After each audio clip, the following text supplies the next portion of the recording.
So last month I did a Gregolog about a study that says liberals and atheists are more likely to be intelligent because they have values that are evolutionarily novel. At least that's what I think the study said. I'm a conservative, so I really don't understand all those big words. Joining us now is the author of that study and Red Eye fan, Dr. Satoshi Kanazawa. Got it right, didn't I? He's an evolutionary psychologist at the London School of Economics and Political Science, whatever that means. Hey, Dr. Kanazawa, first of all, describe exactly what you say your study showed.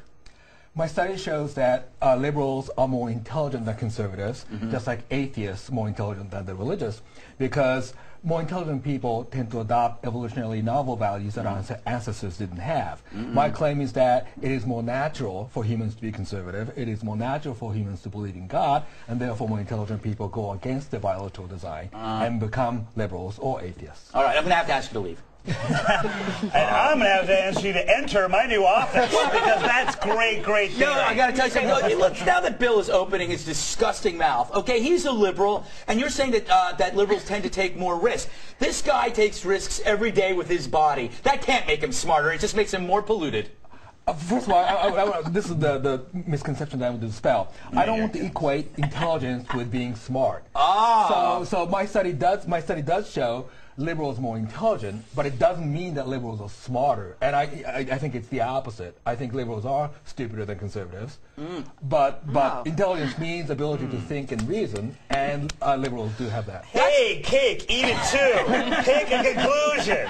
No, but that's the whole idea of why you see like these grad students sitting in Starbucks doing absolutely nothing but talk about Che Guevara. That somehow their IQ points may be higher, but there's a guy on Wall Street who's making a ton of money who's really smart. To me, being smart is about having common sense. And common sense is also evolutionarily familiar, so that means that more intelligent people are more likely to reject common sense, which we're designed to have. If my dealer gives me a 2-for-1 on an 8-ball, it is common sense that I say yes to that. I don't know if that's risk-taking, I don't know what that is, but you're talking about a $60 savings right But you know what's worse? It's more about selfishness, because you didn't even tell me about that deal. Well, I'm telling you now, it's already done. See, that's smart. I tell him after I've done it. Yes. He's such a jerk. Okay, according to your theory, more intelligent men are more likely than dumber men to value monogamy.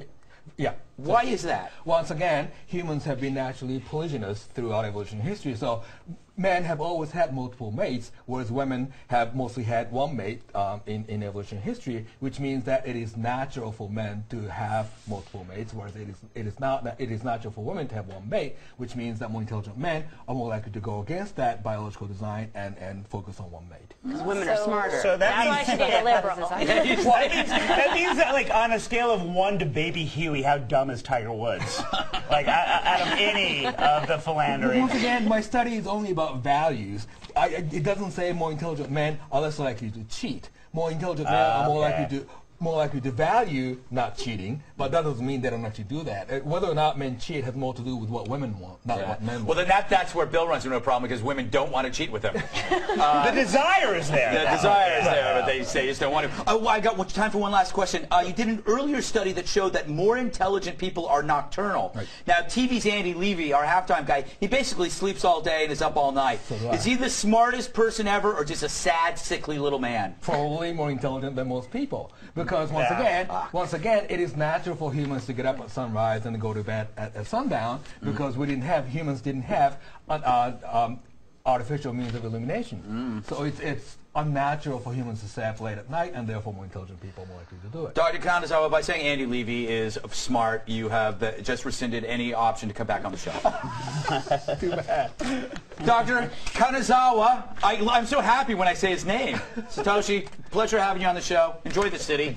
Stay away from Bill. He's going to try to take you out and do something nasty. We'll close it. You're just his type. We'll close things out with the post-game wrap-up from TV.